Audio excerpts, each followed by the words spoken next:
Yada mo nyina sese modaso ehwe yaka akiri kakra fidi ho adwuma de yenti UTV so nie yaka se boy saka na nanwumre yi na yede fi ship house abeka junction ebe so mo ne yede aseda ma yabo for this way and afi special special drink na yede bi so ama aseda pieces so ama need for need abekwan se kase boy wo mo afa ho ka nyina sha no so se social media ha de sa wo do no yaka se boy twagu DSTV so your channel 360 kase boy de brem no Dedi makutini bi ni se mampani na nadodan kwakufu ado akwakoda enhihia hodo bi de bebeboa ma oman yinyuma hodo ne abanyuma hodo no atumi akoda ni enwumasua so afọ kasa de atudwa se free SHS nam so ma Ghana fon pimpima kuma nya enwumasua mu chefa papa Asante hene kire se Kumasi airport se de si aye na beboa ama nipa dodo no atumi nya dwuma aye contractor for mo aye mfimfiri mantem kwan no aban se obetuo muka na ababetodwa se Food and Drugs Authority page for kire se tumi krata ye de ama wo mo a eye da peso magana mu no obabeje fi omsem nanso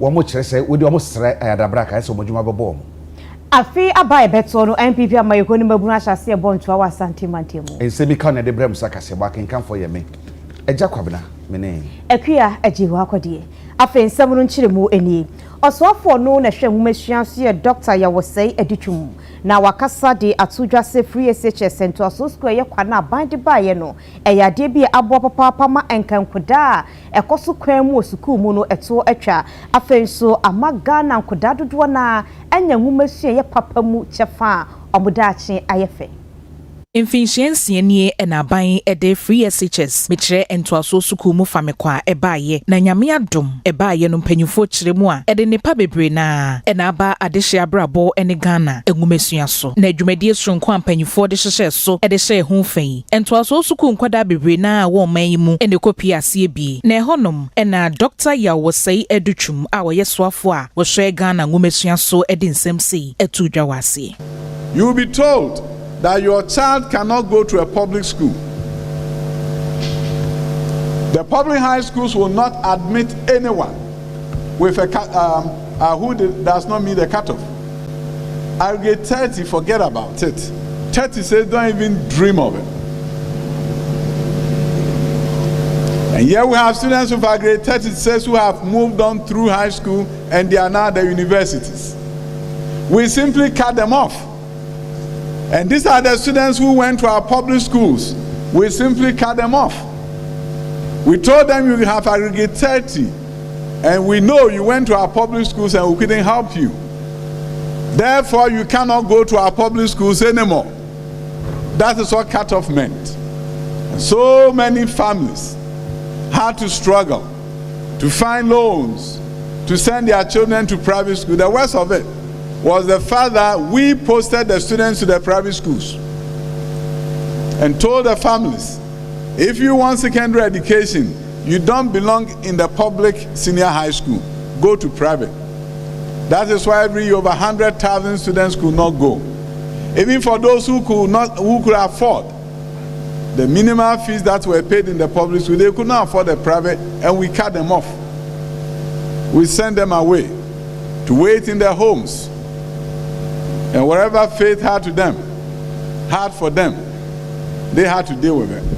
That was the kind of country we've run for many, many years until the advent of free senior high school. It was very simple. You either do the cutoff, continue to do the cutoff, and cut off 200,000 students who will go through the free secondary education, or take away the cutoff and open the floodgates of education to all and for all, and ensure that everyone has an opportunity. Na dwumadie no kwawieye no nso UTV kase ene adesuafo a enam free SHS ene STEM adesua so ometimi enya akonya akọ Japan akosua robotics edi nkomo me ma me won ka 5 me na me ye 4th born me nwanum panyimfo bia no hotimi call SHS enti senye free SHS a kame so mantimi anko school me nipa bia me nheda anya de se yenye nsa no dwuma bi enti na kame nya dwuma bi anye asidan koma minister ene nkumakuo ni nyina me so mitimi ba free SHS ene masanko Japan san free SHS menti.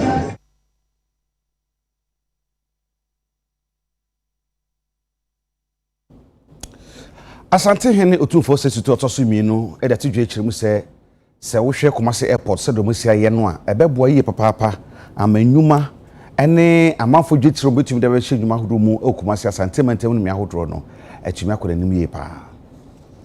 Minister for Transport Onumanyamfo Kwaku Ofori Esiama and afempanyimfo amoda Ghana Airport Company Limited ano omabe PM Okumase menhia himfio a omo ebechia Santino Tumfo osetutu otoso mienu na ne enti omko PM onyina na yese akakakra bi na Kumase International Airport no omo awie na mpempenso a edu no na ase afata se empanyimfo ebe PM menhia na omo ne Asantene kasa no omo kire no mpempenso a eye adwumadie na edu no na Asantino Tumfo osetutu otoso mienu kasa eno o kire se wo hwe Kumasi International Airport no mu wi a enwuma ebeba pa enwuma hodo pi na koso International Airport enti Kumasi International Airport wo hwe enwuma hodo a ebeba na ebetimi aboa ama emebunu a wo munni adwuma ewo eya santemantema omoso ebetima ye wo de no to nchen so a ebetima apagya eye Kumasi efise eba se eye International Airport wi a planes ahodo ebefra manone aba bepiem ano ni nyina eye mpuntu dwuma ena beba na amamfo so etimi anya adwuma airport in Kumasi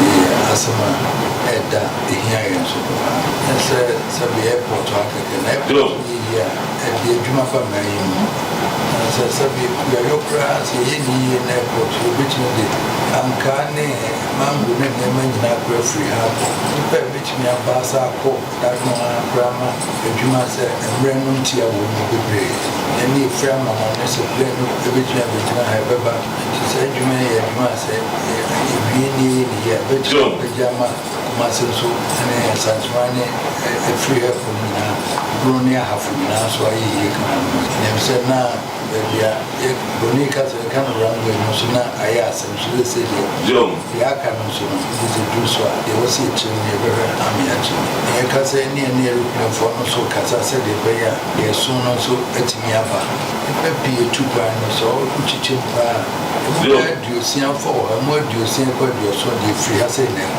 see timini can not to say Germany no money aeroplane Britain no British Airways etimi ba abasa ni ban be bua hotel benya adwuma eni mo aduane benya adwuma so ya be ma bibia pele to say nyamene aduna say e kakra ganes kasa na so ni o benyi kan ya no e bu kwa e be faso e benya skadia ya kan so o benyi so na say airport ni go so the way to me na ajma prepo dika emo ogwe kan e say airport there na inland port no so akami BPSC kwan bi yi fu ho na ye kan port there airport na in airport ba ko so inland port so na we train so be ba this year na so me ye ma and so ata wache ya go some free ko 4 person so be the obi on oh yeah PSC kwan bi atitini na ye no so no sika I am a physical process this year.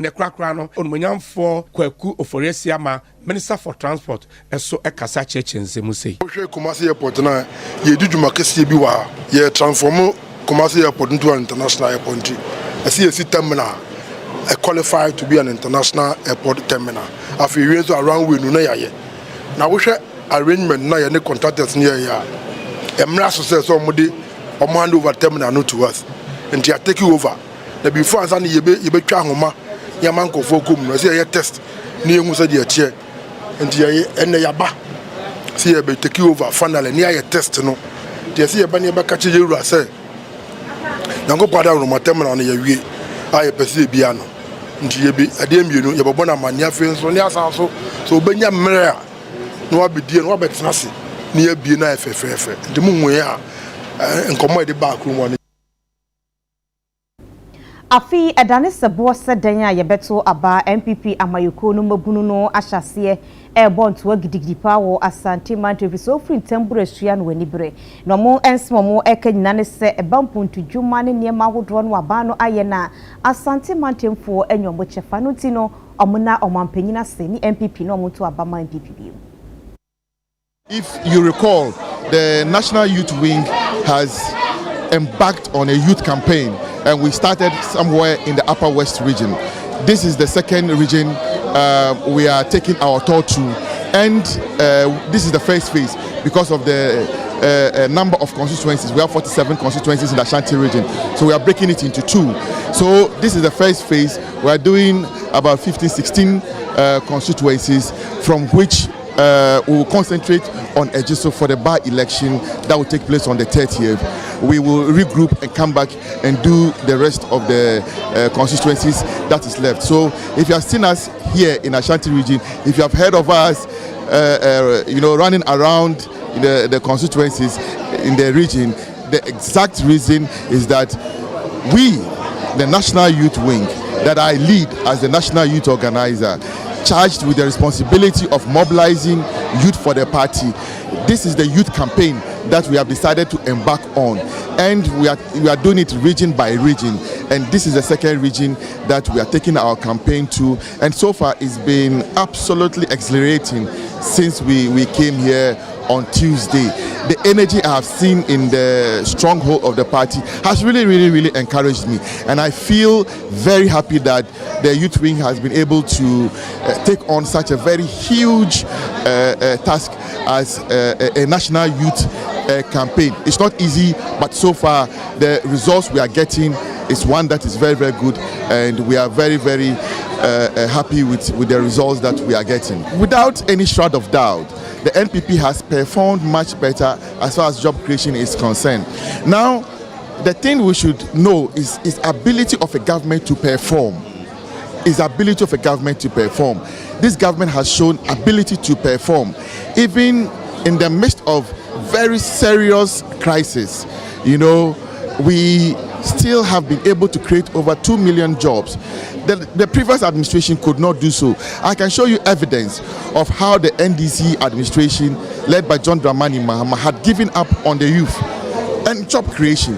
But this government has not. Everything I need to do for the MPP to win the elections in December, I'll do it. I've said this time without number. I am absolutely committed to an MPP victory. All that we can do to ensure that we win this election, I'll do it. If it takes the last drop of blood in me for MPP to win, I'm ready to drop that blood for the MPP.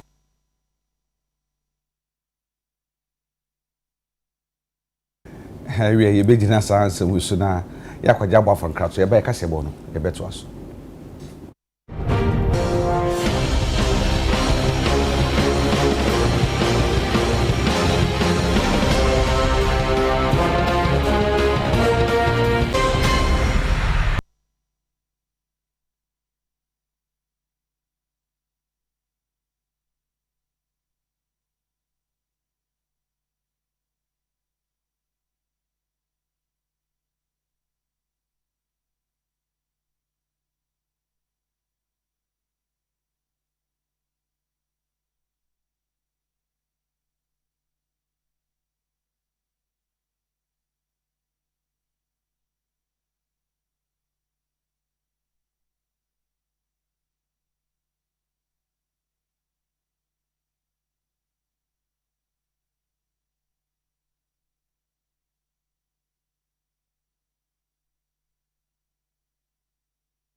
Afiye to akasiye boniso.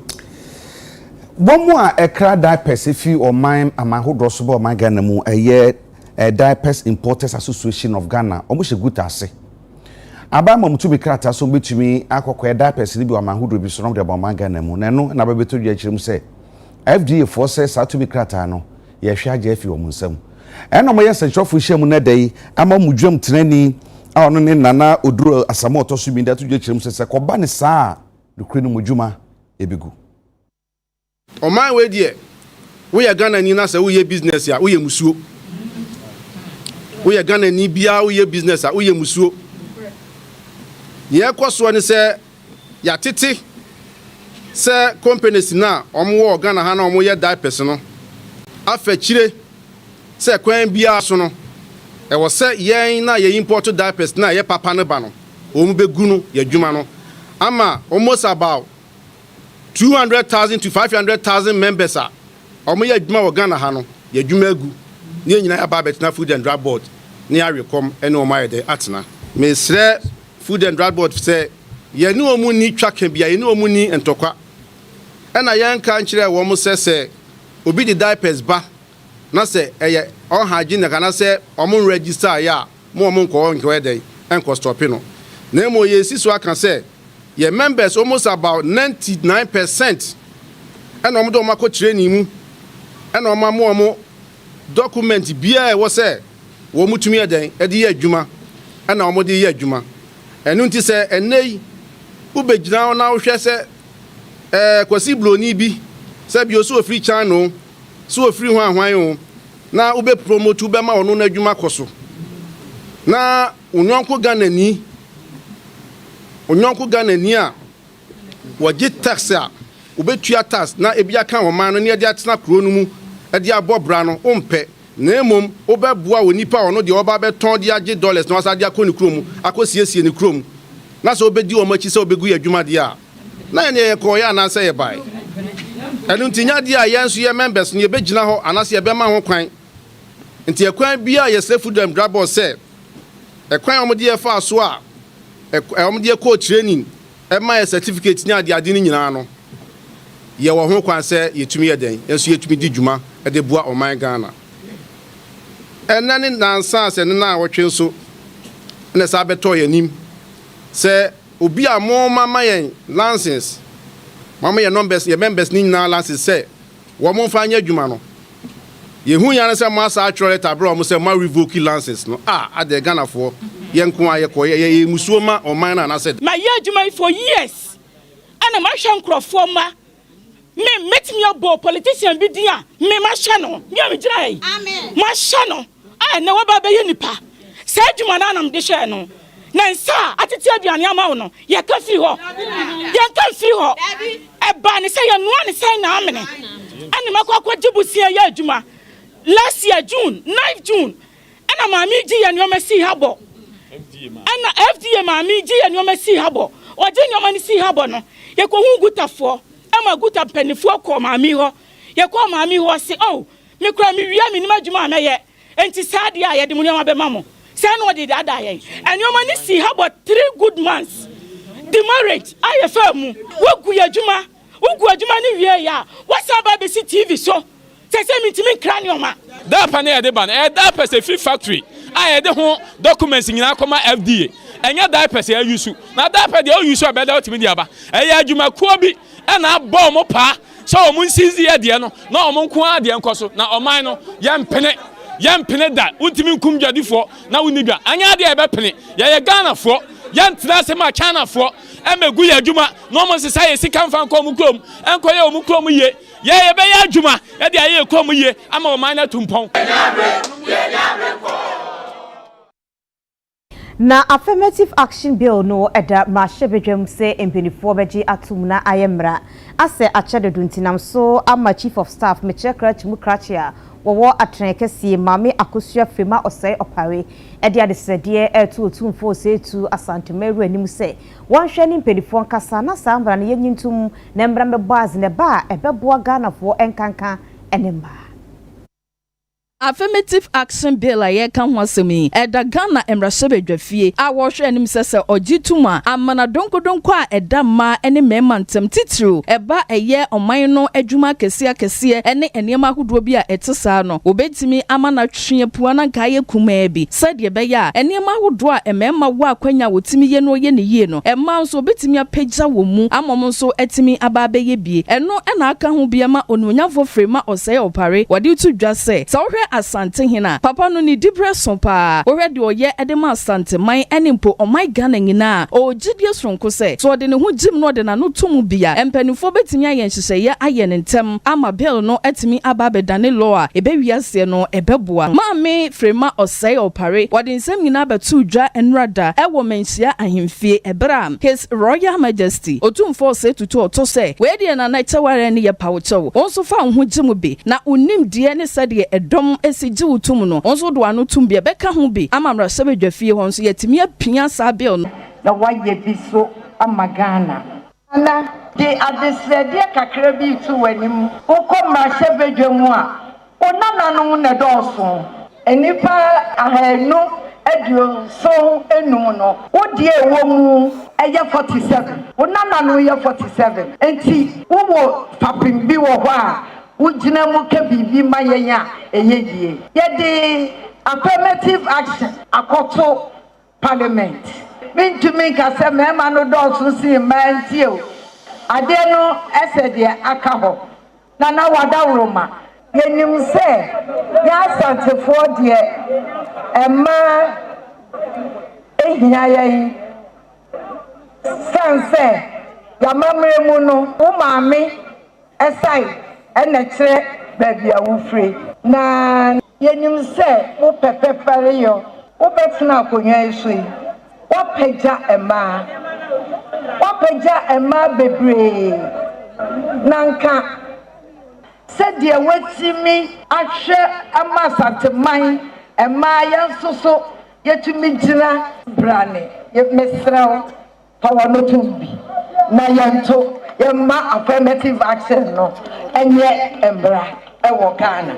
Chief of Staff Mame Akosua Frema Opare amananso ho owie no sese wo ba asante mantem a ye wo enema huduro bi ya mamre ne ya mane a ye nua ne papa bi nso eka ho nanso enei arehosam ne se sa nuane ni nyina refree ye mu wo se mofra ne wo kra wo bo aduane bi din a obi nim kra eno nso nti no se enrada de kɔɔso no enema ne akande a ye hia no wo mu kru chiri ne nyina ngu nkrata so no mo fa nto baabi sade be ya enchirima nso ya fa anko humam broni beka se recipe book ebejira enye de bia na ebetumi abodwa de atre ti mesre mo a mo hyehyɛ saa ehyehyɛ papa yi komo modin na mo yemfa de yaye ni nyina enwu kratam na yemto na asanteman traditional recipes na se ekomo memu a ebema wo restaurant no wo tumi ayi bi afrim aye afeso enchirima ewuremfi se saa aduane na ye maame no ne ye nananom na wo mo ye ewie yebesan adam asese mo da so ahwe ye na yasan sere mo bi so mo ntwen kakra ne enkoto nkra ye to so mienu ye ba de aka ne de beto aso.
Kwaba biem yadase yeto akase bone so.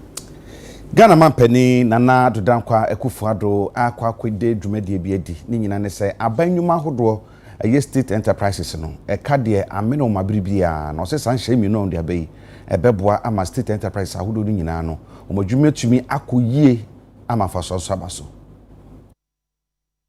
State Interest Governance Authority a etwaniti awase siga adwuma omoye ene se omuna akoye se aban nani a omude hwe aban enwuma hodo hwese de adwumadie koso na ometimi ebu nkonta mapa e de akere aban no na ene no sankrata mienu a empanyufo adan na di eye State Interest and Governance Authority Public Services Commission NFA Finance Ministry ne kabo mu a omude ba abonten na eba beboa se de be ye adwumadie hodo a ekoso ewo aban enwuma hodo mu no Bibia ebededa na akwanso. SIGA in its short year of existence have chalked some milestones. We've been able, together with our partners, to develop the Code of Corporate Governance and the State Ownership Policy. We've strengthened performance contract management over the past 5 years. Mr. President, you also need to know that with this contract that we are having with them, it has enabled us to be able to include SOEs in the preparation of the national account of the country. Working with Controller and Accountant General, we've been able for the first time develop an accounting system that incorporates all the central government agencies, the SOEs, and the MMDAs. It is a wonderful achievement that is going to enable us to put searchlights on the assets and the liabilities of our nation. And it is important that we acknowledge that, Mr. President. I wish to encourage all of us to remain steadfast in our commitment to implementing these policies effectively when they become operational. Let us foster a culture of good governance, integrity, and excellence with our SEs. Guided by the principles outlined in these documents. Together, we can maximize the benefits of state ownership and propel our nation towards sustainable economic growth, prosperity, and advancement. Eno nenam so ama mampanyin na dodankwa ekufuado ede kokobo sonkon akwama empanyufo a omoda oman enwuma hodo nyina ano se eye state ownership report a brano wo so omode ba ma aban ene Ghana fo nyina ehwemu ehu ne etue mu no se eche bi mu a enya de obepene omokra enu nti ode ato board chairs head of state entities ene management teams ni nyina se the State Interest and Governance Authority sigafo aka kire omu bia no omunhwe no mu ni so na enkrata nasa report bi e wo se beka ne nsa no emrantem. All board chairs, entities and management teams are hereby instructed to comply fully with the submission requirements from SIGA. The Public Financial Management Act mandates the submission of audited financial statements of specified entities by the end of April each year.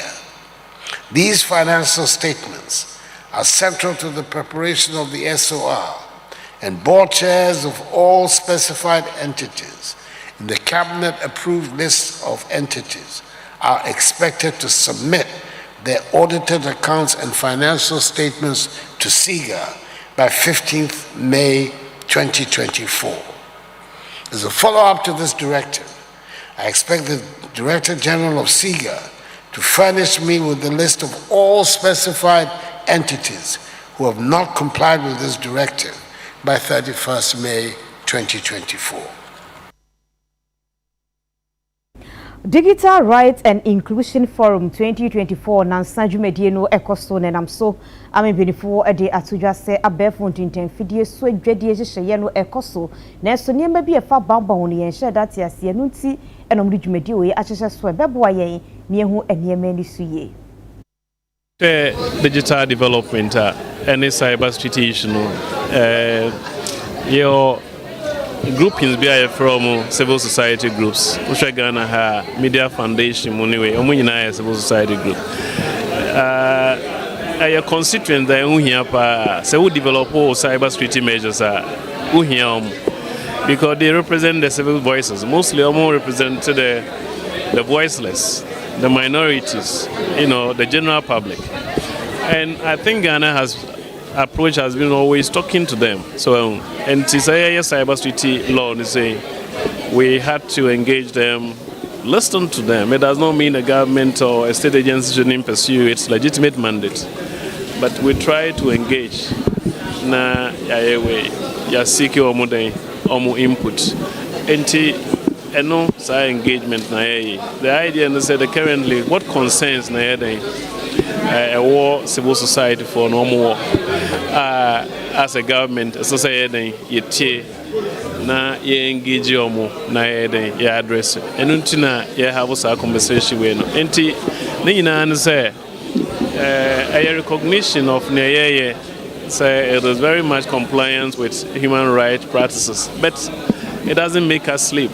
We have to stay active as because technology is evolving. There is artificial intelligence discussion. So what is the impact?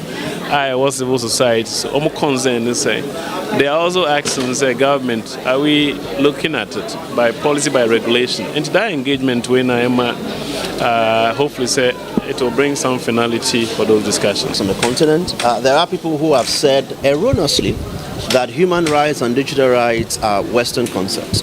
And the response to that is very simple. Human dignity is African. It's as African as it comes. There is a reason why we always talk about African communities. In the global south, digital inclusion is in two different areas. The first is the fact that governments continue to build digital transformation programs. A lot of it is policy, text, information.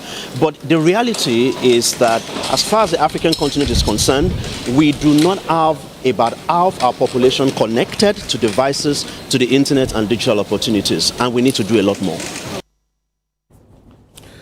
The Commission for Technical and Vocational Education and Training, Ekuno, and German Abayan Akabum, ama TVET Titia Yadema Ghana for Mebuno, or more other the Toswedi Ewonkaya. Niema Abayi Aye Afa TVET Wina Efi 2017. Tiniema Abaya Yeno, Ebi ye schools are Abayan SCC. Ebi nso ye equipment anase infidie a Abayan to a ye training. Ebi nso ye policy issues a Abayan de organize all TVET. First, na technical institutes omo different ministries. To say Abayan you nyina do maba be Ministry of Education ase. Na nia ye hu ne se kane no na ye nipa bebre se sebi obi a wabon wana obi a onya ade e na wo ye TVET. And so Abayan we ama ye hu se TVET no eye ekwan a ye fa so a ye di create enuma. Ekwan a ye fa so a economy ni nyina yetimi pagya economy no fi say ye de nyuma ba na abagun obi anya adwuma ya na kyese oman no so ekoso say baby a yadu no ye bia enye achinyegye sense no adwuma suafo omo na ebetumi amaguma na ye obi antimi nyi ho achinye bio say dia aka ese ye oman eye kwan a ye be ma omotimi ede omontuma pefra a Abayan fi ase dendenden say amana ya akona ma obi a pese odinsa no adwuma sua e ka de oye ho.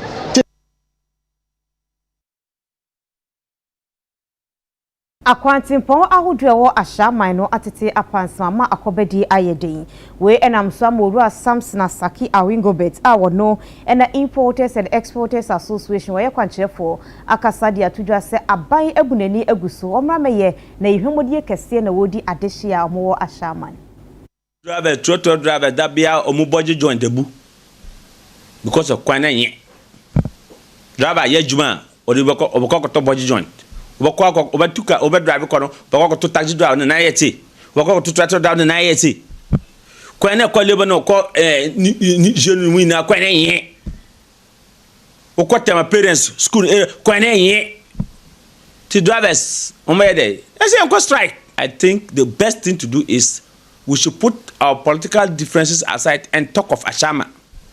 Say, Ashama matters. That's why I'm crying this afternoon. Misu gumiye. Say, abaya ba 8 good years. Obia ni ho abakasama Ashama for. Abaya ba 8 good years. Kwekatamaso New York, Atarika, BBC.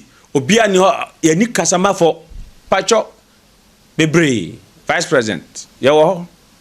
Ashama for your show. Mumba ye bibi before 2024 election eba. Sa kwa no Ashama de. Ngwasi. Traffic light right away from traffic light to district police station. Kwa ye. Right away to the market, inside the market. Kwa ye. Going to Bago Flat. Kwa ye. Going to Zongolaka. Kwa ye. Going to using the assembly to Officer Town Johnson. Kwa ye. Officer Town Johnson to New Town Johnson. Kwa ye. Na kwa say ye wa Ashama no. The road, our year of route. We have no say. We have no share of the national cake. So that means say Ashama for Yantua Lampoana. Omunji VAT, omunji taxes for Ashama. There are business centers in Ashama. Banks are there. Telecommunication companies are there. You mean they don't pay? Shops are in the Ashama. They come around and collect taxes. So why would I pay taxes and move on such a road? I am by this medium appealing to the conscience of the good people of Ashama that collectively, yeah, in Ayambra one day, drivers no mamu yejuma. Yes, my young Kobia, has a band by a day. Midamasi. You begin Shama Queen so now, as a wish near the Acasabonesi was that I come at this way, Bibako, I'm a special season of fee, needful any little Bako. I say was closing on the share matter, dear, say was close set, say brother Bejata, the papa Neshe, say one number near 0243 508635. 0243508635 and I'm meeting Loles Lobson Hatra Hair 0244423201. Me did the fear a jiwa ko di emene. Eja kwabre da munyina se ama mumu anife.